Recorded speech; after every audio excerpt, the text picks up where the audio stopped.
Now, what I'd like you to promise me, if you don't want to go there in that visualization, is that you need to work really hard not to go there this week. So already, just to sort of find out what's going on in your minds, have you been thinking about work? Have you been worried about work? Have you been feeling guilty about work? A little bit. What's been going on?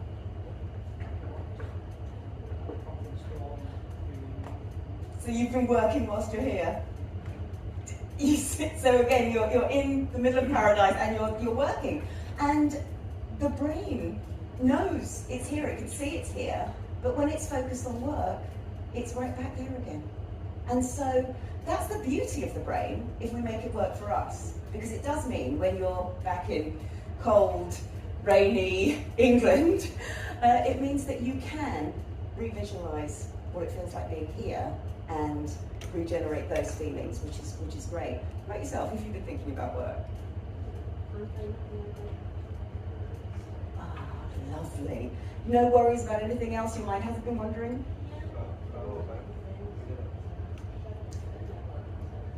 I'd like to ask you a question.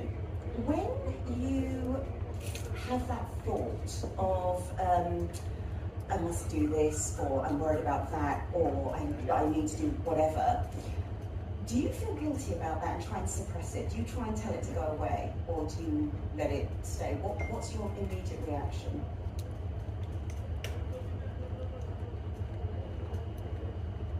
Feel a bit guilty? Yeah? Do you then sort of try and soothe that thought by doing something maybe a little less healthy?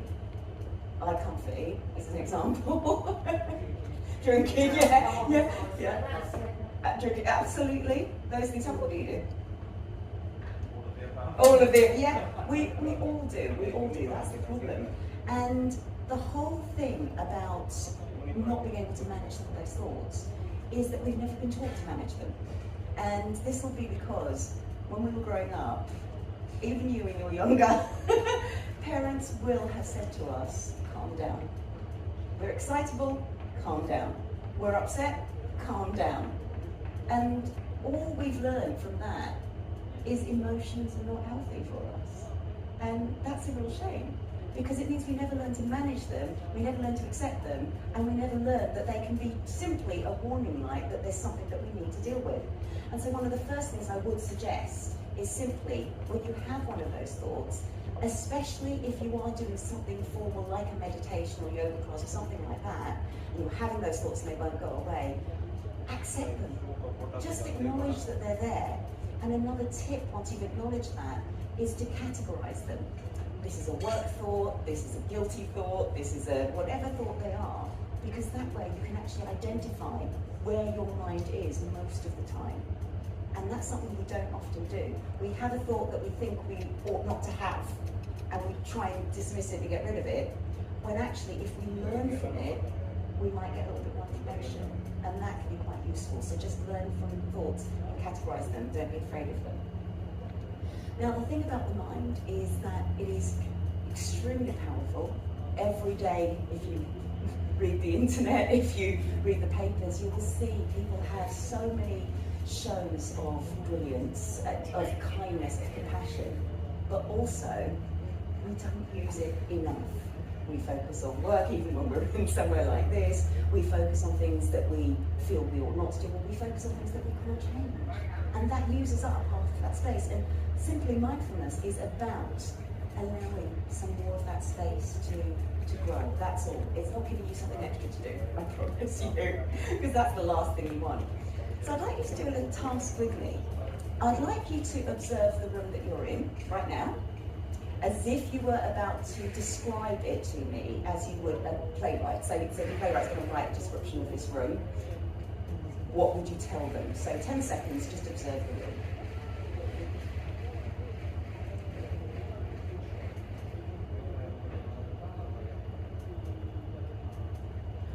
Okay, let's hear what you might say. Let's start. A large gazebo, lovely. Open room, lovely, yes, very nice. Behind the roof, lovely. Thatched, beautiful. Yes, very nice, wooden frame with a tree. Any other observations?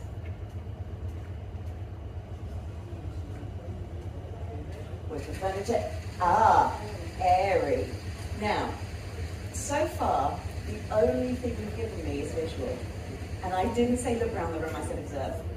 And again, that's an example of how little we use our minds, or how little we use our brains. We immediately go for, all right, observe, I must look, that's it. And if I do this with my students, and some of them just don't even bother, they just do this. And they, yeah, I'm done now, whatever. But that's your choice, and that's no problem.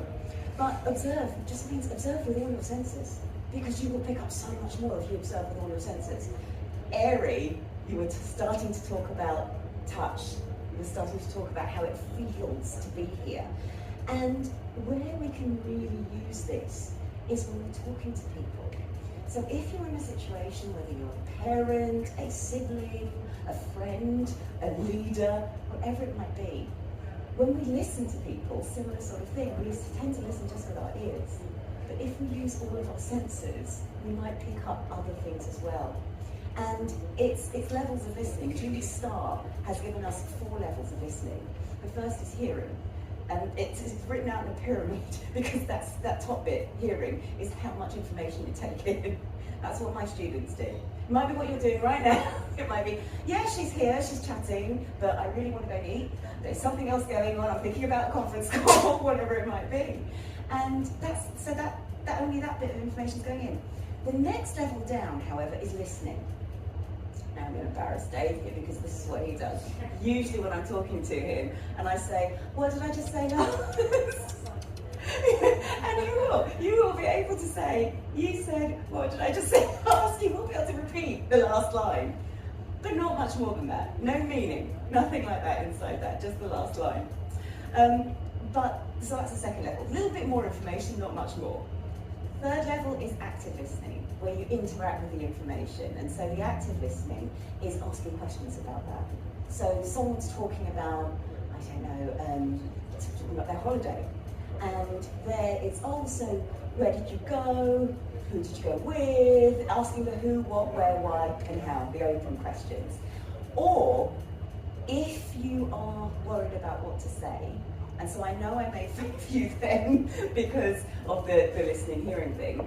Something that men do because of us women, we like chatting quite a lot. And I'm going to ask both John and Dave to see whether this is true or not.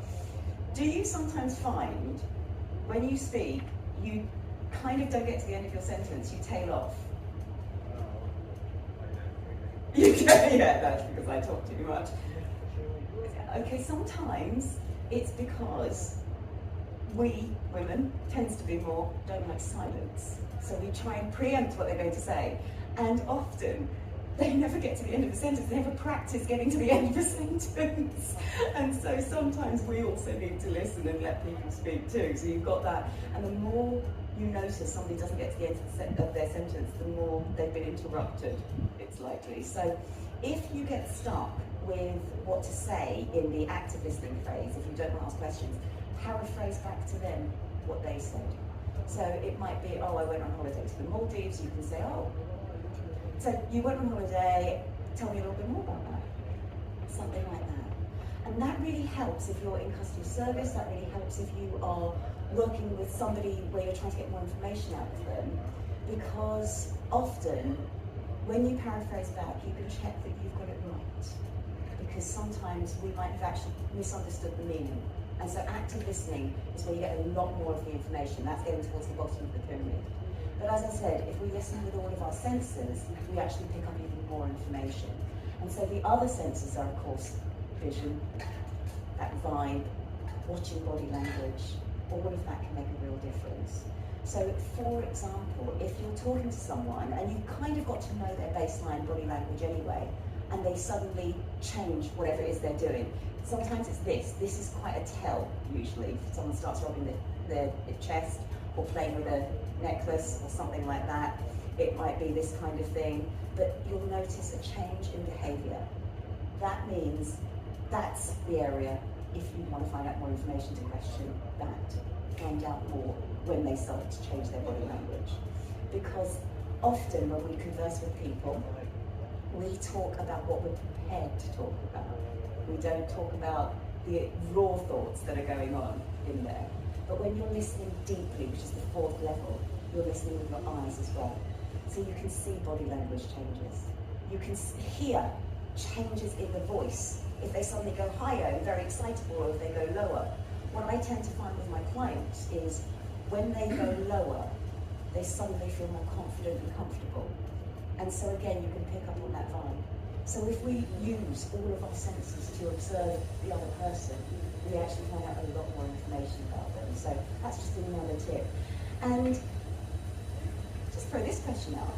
When it comes to mindfulness, what comes to mind immediately? Now I know, Michelle, you already started reading my book, so what might come to mind? What might come to mind immediately when you think mindfulness? Well, most of the thing always just kind of taking the role, looking at the sea, or looking at, yes. Yes. And have you ever done any mindfulness sessions?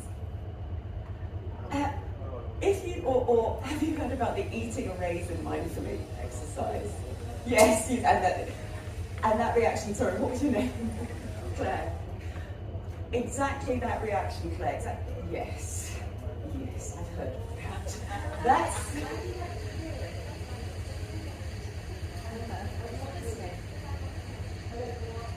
Yeah.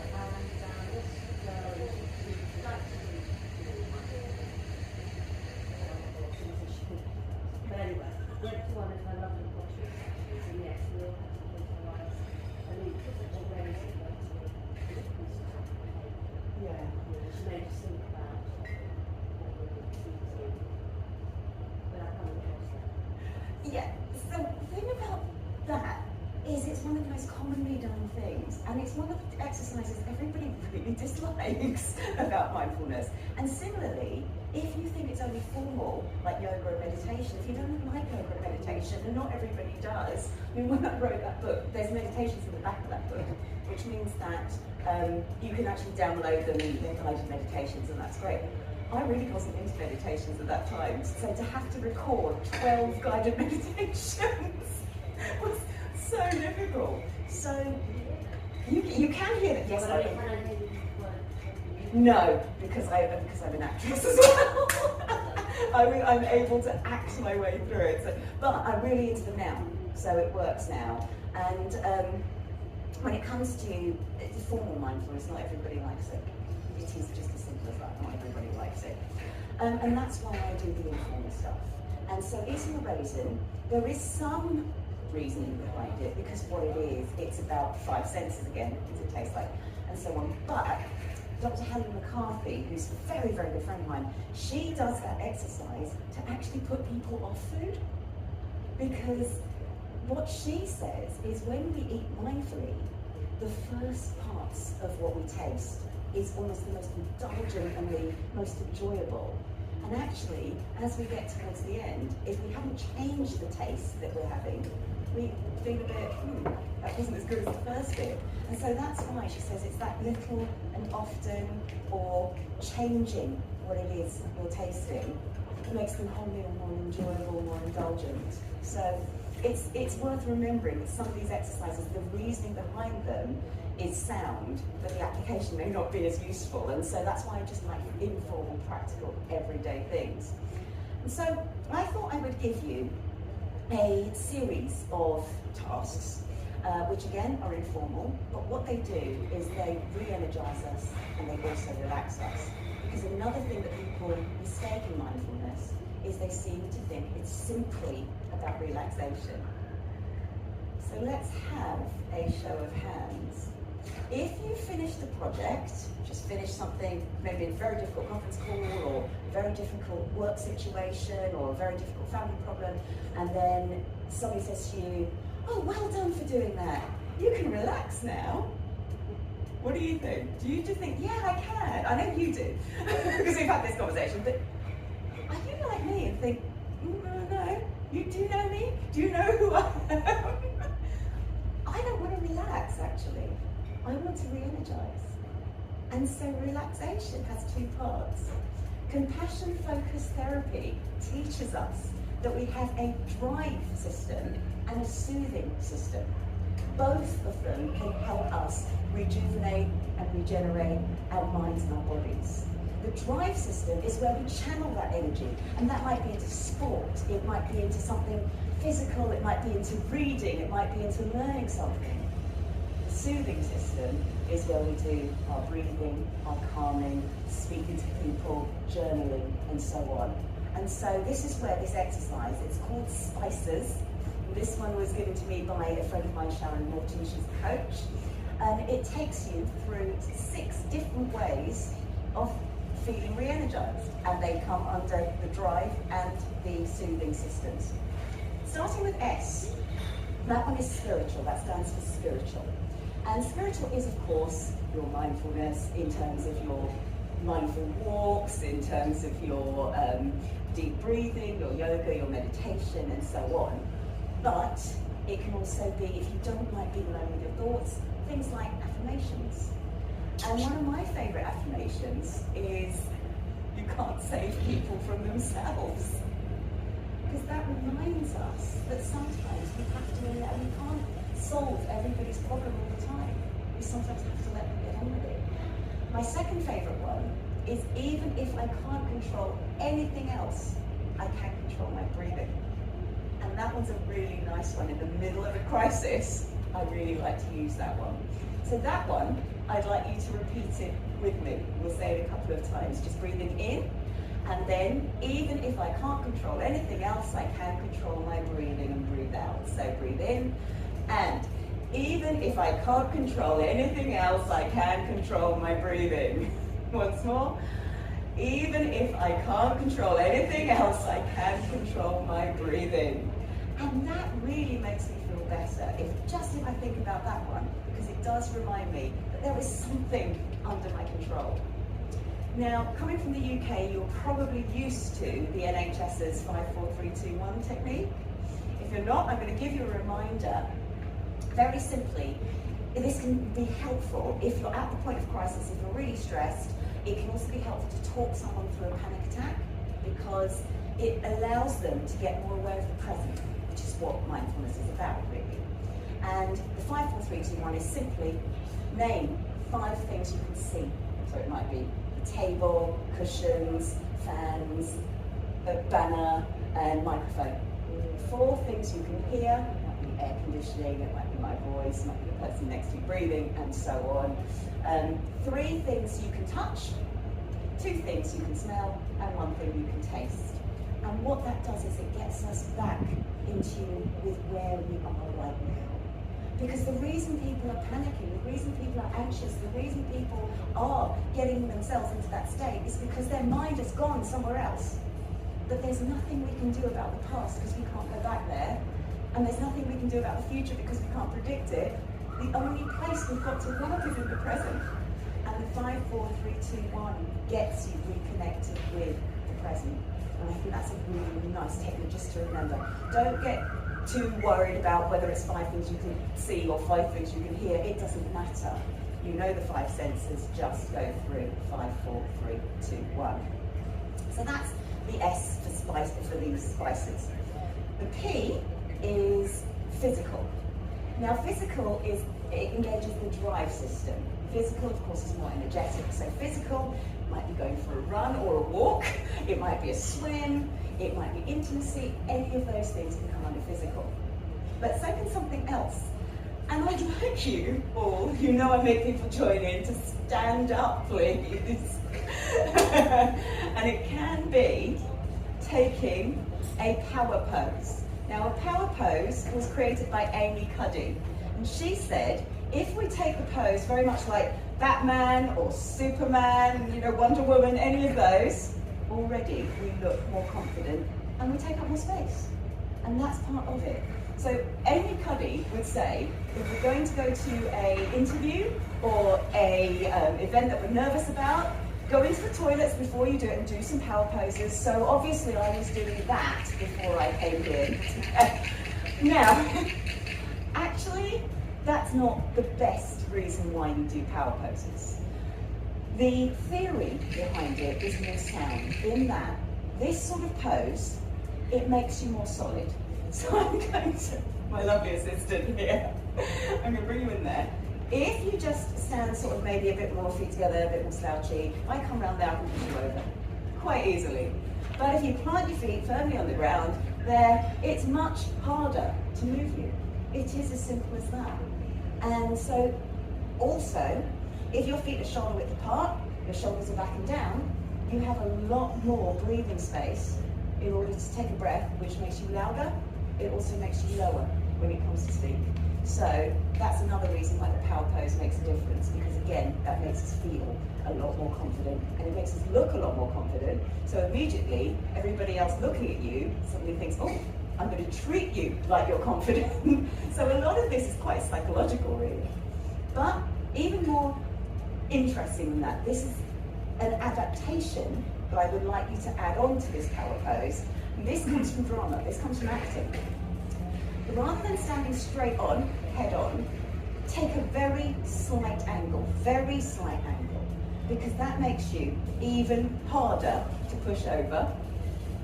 And also, the reason why you take that very slight angle is it shows off your body, it makes you look stronger that way, so you'll see those photographs of all of the teams just standing slightly angled on, that's partly why. But also, if someone's going to come and attack you, you haven't given so much space for them to do so. That's it, that's exactly it. So, if you stand head on, I can come straight there and push you that way. It's slightly angled, there's less space for me to go.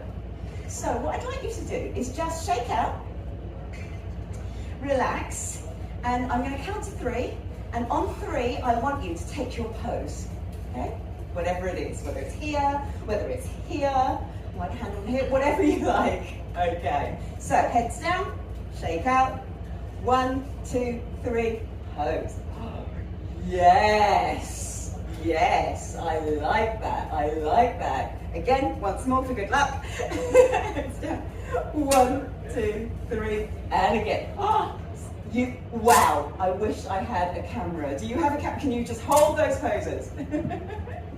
You look so good. I'm going to ask you to just come in. Oh, yeah, I can do it. I'm going to do it once more, and on 3. We know it. Once more, relax, and I'm going to get the photo this time. 1, 2, 3, take your pose. Love it, love it, love it. Fantastic, thank you. Relax, relax, relax. That's the P. So we've got spiritual, we've got physical. We've then got the I, which is intellectual. Now intellectual, when I was talking to Claire earlier, reading a book, that stimulates the brain. It's part of the drive system. Reading a fictional book allows you escapism, it allows you to imagine beautiful places. Reading a non-fiction book teaches you. So either way, you still get that sense of relaxation. And our brains are stimulated by something new, so that's intellectual. But today, I thought I'd give you another piece of stimulation for the brain. How many of you can speak Japanese? I'm going to teach you to count to 10 in Japanese, and you'll probably be able to remember it. So this is my intellectual challenge for you. So I'd like you just to scratch your knee and say ichi ni, ichi ni, ichi ni. Okay, so scratch your knee once more together. 1, 2, 3, ichi ni, ichi ni. Ichi is 1, ni is 2.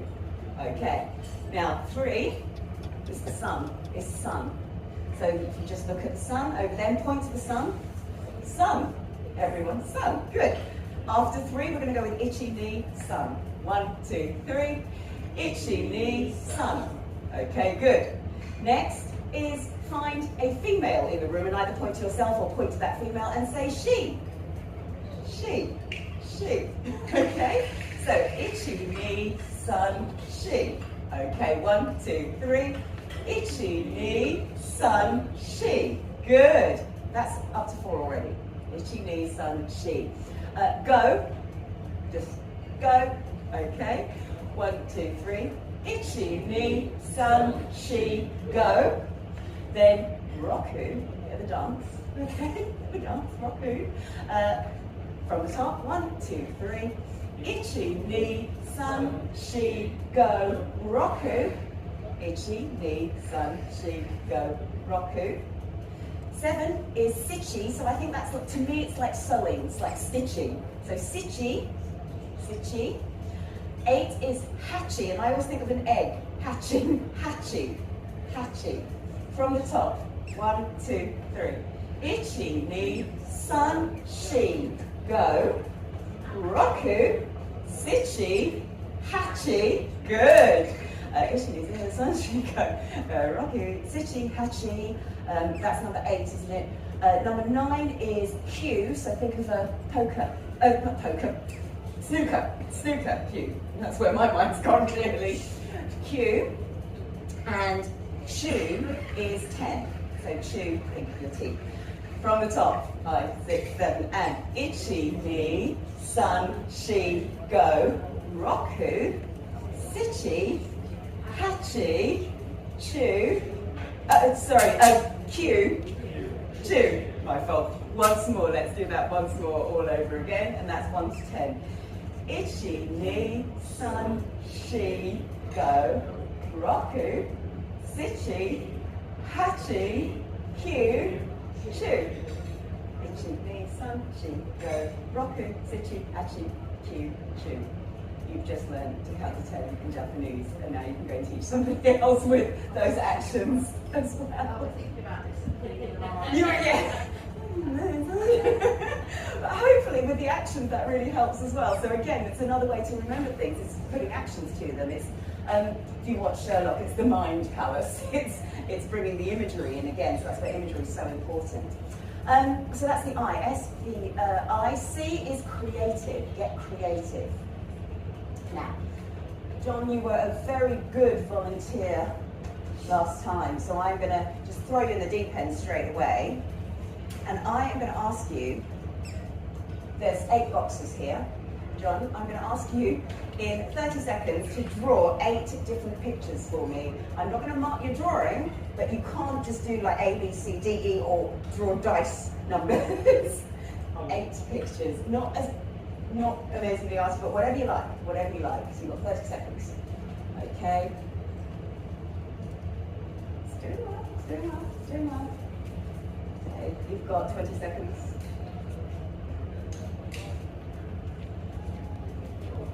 15 seconds.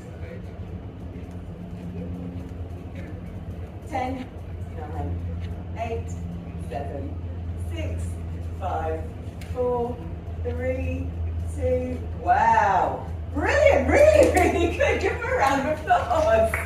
Now, you beat a lot of my students when they do this.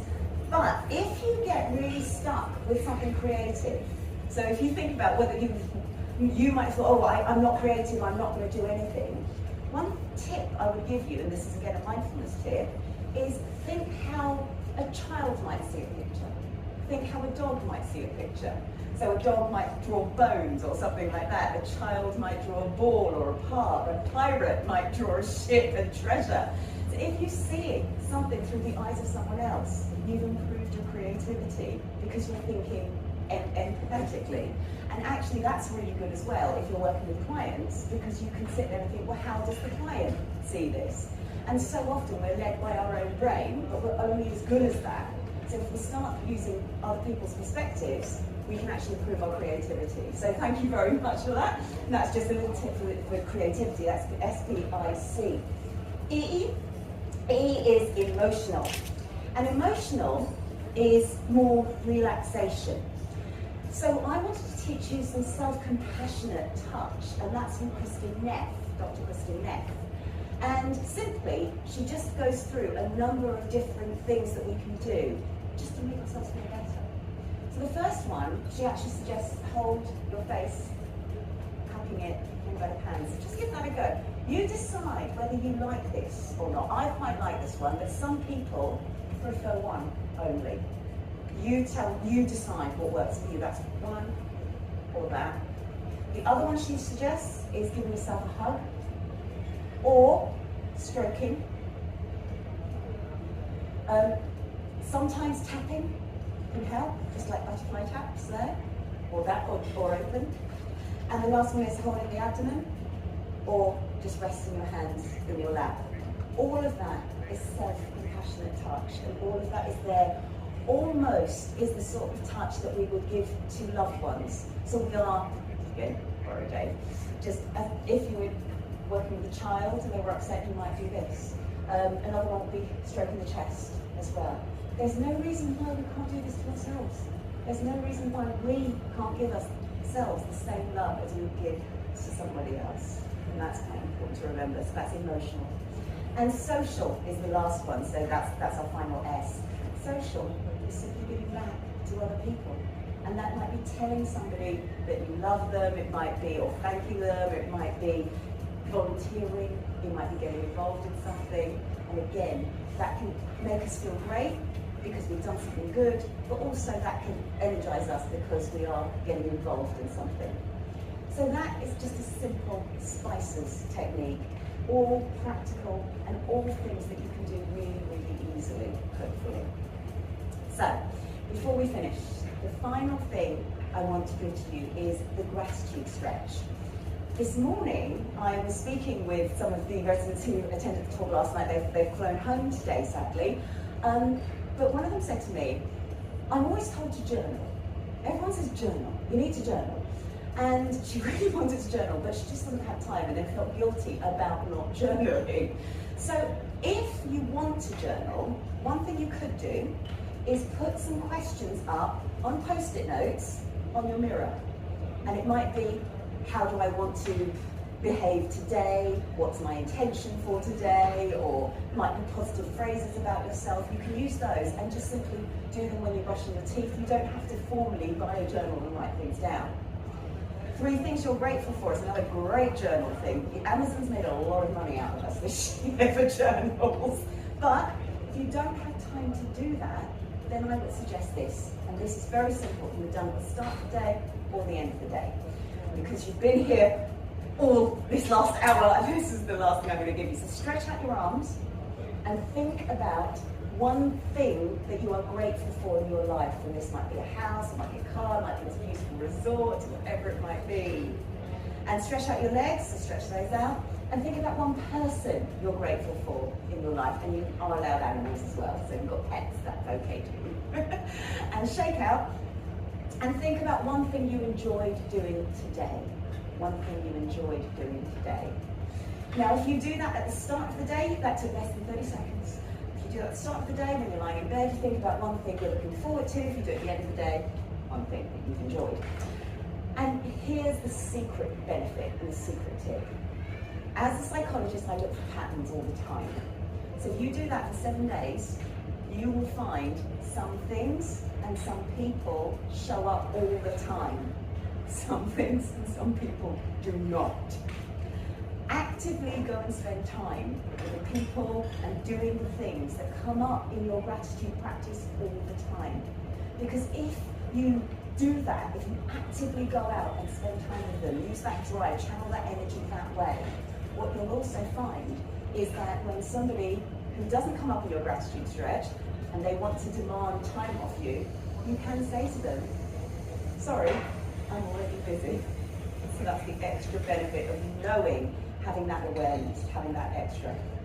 So, as we come to the close, mindfulness is simply about being able to train your mind to be broader, to be more aware, to identify what you need, to identify things that work for you in order for you to be the best you. And if you take the time this week, whilst you're here in this beautiful setting, and you amplify the feelings that you have when you're looking out onto the sea, all the senses, if you use all of those senses, amplify and anchor those feelings. Then, when you're back on a wet Tuesday afternoon with your 350th email, your mind will still be able to come back here and rejuvenate in one of your very own Coco moments. Thank you so much. And from the Coco Resort, they are just to you these candles. So thank you so much. And for attending, that's what. No, I know you've already got one. Oh, thank you.